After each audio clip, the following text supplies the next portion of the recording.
Well, good evening from Castle Coliseum, where the Hokies back here after a 3-game road swing and hungry as ever for a victory. This tragedy touching many teams and lives here in the Commonwealth and across the country. You mentioned how the room is buzzing. Let me just give you some context as to where I am. I'm on the edge of Radio Row. This is where a lot of the athletes and coaches funnel on through doing interviews with radio stations from various ACC markets.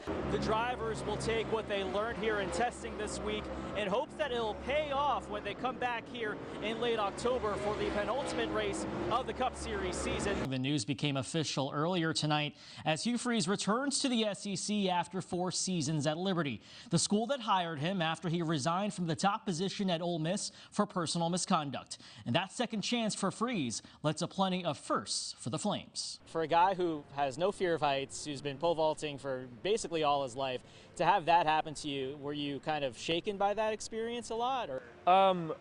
I think it was more shock at the point that it happened. West Virginia will be by far the most competitive and toughest team that Brent Pry has faced so far in his short tenure as head coach. And Grant Wells, a native of Charleston, West Virginia, he says that he's been looking forward to this game for quite some time. Well, we're expecting capacity crowds for the second straight weekend to fill these stands here in Blacksburg, but among the fans will be a young super fan who's inspired the Hokies just as much, if not more, than they've inspired him. When the Flames run out onto the field in less than an hour and a half, it'll mark a transition between the Hugh Freeze era and the new Jamie Chadwell chapter of Liberty football. And bridging those two eras together is interim head coach Josh Aldridge. The Wolfpack beat the Hokies by just 4 points in their only meeting of the regular season. Worth noting that Hunter Couture did not play in that early January contest because of an injury. He told me in the locker room after last night's game that he's excited to take on the Wolfpack.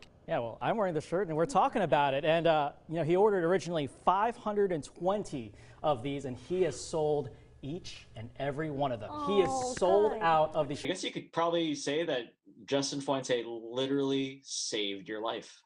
You know, parebacks were checking me out, looking at the wound and all that stuff. And I said, hey, can I please see Coach Fuente? And it's worth repeating, Camila Vallejeva, only 15 years old. I can't imagine what she's had to go through this week. At the same time, though, it feels like this shouldn't have happened in the first place. Andrew, I'm wondering what's been some of the reaction after that free skate? See the guys without the pads, they're so big. You know? Oh my gosh, I mean, you could tell from the camera angle, I'm just like, hi, yes, tell me about your dreams. Yeah.